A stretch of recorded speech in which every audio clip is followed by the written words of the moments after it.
Seat परंपरागत seat को खो दिया है। बीजेपी को हराने के बाद महाविकास अघाड़ी के खेमे में जश्न का माहौल है।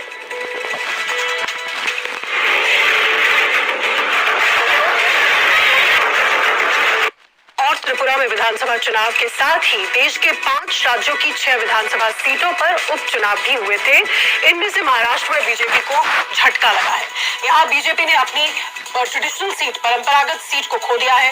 बीजेपी को हराने के बाद महाविकास अघाड़ी के खेमे में जश्न का माहौल है।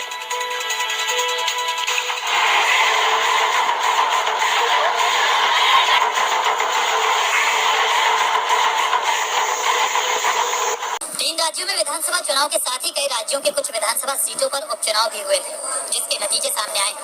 इन नतीजों में सबसे तगड़ा झटका बीजेपी को महाराष्ट्र में लगा है। महाराष्ट्र के कस्बा पेठ और चिंचवाड़ सीट पर विधानसभा के उपचुनाव हुए थे। इन दोनों सीटों पर 2019 में बीजेपी को जीत मिली थी। कुछ महीने पहले ही इन दोनों सीटों के बीजेपी विधायकों का निधन हो गया था, जिसके बाद हुए उपचुनाव में चिंचवाड़ सीट को तो बचाने में बीजेपी कामयाब हो गई, लेकिन बीजेपी के हाथ से कस्बा पेठ सीट निकल गई। कस्बा पेठ में हार को बीजेपी के लिए बड़ा झटका माना जा रहा है, क्योंकि सीट पर 1995 से बीजेपी का कब्जा था। लेकिन अब हुए उपचुनाव में महाविकास अघाड़ी में शामिल कांग्रेस ने इस सीट पर कब्जा कर लिया। कांग्रेस के रविंद्र धंगेकर ने बीजेपी के हेमंत नारायण रसाने को 10,915 वोटों से हराया है।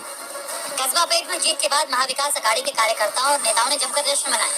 साथ ही इस जीत के बाद महाविकास अघाड़ी में शामिल पार्टी के नेताओं को बीजेपी पर हमला करने का भी एक बड़ा मौका मिल गया है। भाजपा की जो दिखाने के दांत है, खाने के दांत है, वो आप लोगों को स्पष्ट पता चल गए हैं। लोगों ने उनको जवाब देना शुरू हो गए और बीजेपी की उल्टी गिनती महाराष्ट्र में शुरू हुई है। हाल ही में विधान परिषद के चुनाव हुए, ग्रेजुएट मतदार संघ के हुए, टीचर मतदार संघ के 4 जगह महाविकास आघाड़ी के उम्मीदवार वहाँ जीते। जहाँ पे बीजेपी के कंटिन्यू उम्मीदवार आते थे, वहाँ पर भी आपने देखा होगा कि वहाँ पे भी महाविकास आघाड़ी के उम्मीदवार चुन के आए। तो इसका मतलब है कि महाराष्ट्र में बीजेपी की उल्टी गिनती शुरू हो चुकी है। आज कस्बा में अगर आप देखें तो महाविकास आघाड़ी के कांग्रेस के जो उम्मीदवार थे उनकी जीत हुई है। ये एक बहुत महत्वपूर्ण निकाल देखा जा सकता है, क्योंकि इसीलिए अगर आप देखें तो महाराष्ट्र में जो भी गद्दारी हुई और जो राजनीतिक एक वातावरण बन चुका है, वो किसी को भी पसंद नहीं आया। महाराष्ट्र में जो आज किसानों की हाल है, जो कायदा सुव्यवस्था के हाल है, और अगर आप देखें तो महाराष्ट्र में जो भी चल रहा है वो लोगों को पसंद नहीं है। जनता देख रही है और जनता वैसे ही मतदान कर रही है। बीजेपी ने उसके ऊपर विचार किया होगा, उनको समझ में आया होगा कि सबसे उनका बेस्ट कैंडिडेट जो भी रास्ते हैं वो उनका सबसे बेस्ट कैंडिडेट है, और उसका उनका बेस्ट कैंडिडेट देने के बावजूद भी उनका पराभव हुआ है। ये सबसे बड़ी बात। हालांकि चिंचवाड़ सीट पर बीजेपी को जीत तो मिली, लेकिन काफी मुश्किल से। दरअसल चिंचवाड़ सीट पर हुए उपचुनाव में बीजेपी की ओर से दिवंगत विधायक लक्ष्मण जाधव की पत्नी अश्विनी जाधव उम्मीदवार थी। वहीं महाविकास अघाड़ी के कोटे से ये सीट एनसीपी के खाते में गई थी और नाना काटे उम्मीदवार बनाए गए थे, जबकि शिवसेना उद्धव गुट के राहुल कराटे बगावत करके निर्दलीय मैदान में उतरे थे। बीजेपी उम्मीदवार को 1,01,949 वोट मिले, जबकि एनसीपी प्रत्याशी को 80,902 लोगों ने वोट किया था।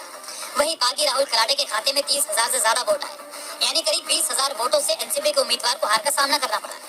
ऐसे में माना जा रहा है कि अगर शिवसेना के राहुल कराटे बगावत कर मैदान में नहीं उतरते और एनसीपी कैंडिडेट का समर्थन कर देते तो चिंचवाड़ में भी बीजेपी की मुश्किलें बढ़ सकती थी। 28 साल से हम जीत रहे हैं।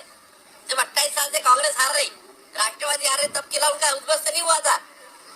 ये वो चुनाव में क्या क्या परिस्थिति बनी है उसके ऊपर डिपेंड होता है। वहां पर जो उम्मीदवार है धन्यकर, उस उम्मीदवार ने इसके पहले 2 विधानसभा चुनाव लड़ी है और वहां पर उनको थोड़ी सिंपैथी जा रही थी, और हमारा उम्मीदवार पहली बार लड़ा है तो थोड़ा सहानुभूति थी। ये कोई महाविकास आघाड़ी का वगैरह विजय है ना, ये कहते होंगे तो फिर जरा सोचना पड़ेगा। पुणे के कस्बा विधानसभा सीट पर करीब 32 साल बाद भारतीय जनता पार्टी के उम्मीदवार की हार हुई है। उप मुख्यमंत्री देवेंद्र फडणवीस ने यहाँ पर नया तरीका अपनाते हुए नए उम्मीदवार को चुनावी मैदान में उतारा था और उनकी यही